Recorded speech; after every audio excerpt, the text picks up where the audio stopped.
بسم الله الرحمن الرحیم. دوباره سقیفه دیگر و اهل سقیفه دیگر. این بار هیزم برای سوزاندن کدامین در آوردند؟ چه شده که به جای 40 تن سپاهی را برای سوزاندن من مهیا کردند؟ گویا هم اهدان و منکران قدیر سخت ترسیدند از شورمان و از شعورمان، از سر به خاک ساییدنها و بی محابا دویدنهایمان. گویا اهالی سقیفه بنی ساعده بیمناکند از حضورمان در حرمها و شیداییمان در محرمها، از داشته هامان و از جان گذشتن هامان. گویا این جماعت احساس خطر کردند از سیاهی جامه هایمان، از لطمه زدن ها و گریه هایمان، از بزم عذاب و تقدیس عرض کرب و بلا.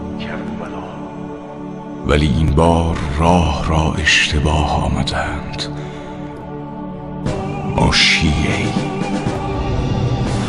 ما شیعی، رسالت من محمدی، ولایت من علوی، اسمت من فاطمی، سخاوت من حسنی، عزت من حسینی، غیرت من عباسی، صبر من زینبی، عبادت من سجادی، شریعت من باقری، مذهب من جعفری، بردباری من کاظمی، مهربانی من رضوی، بخشش من تقوی، زیارت من نقوی، نگاه من عسکری و امید من مهدویست.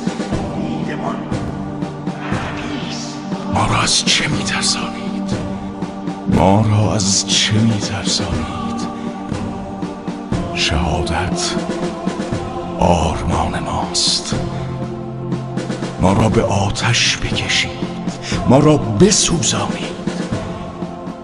به شیعه بودن من افتخار می‌کنیم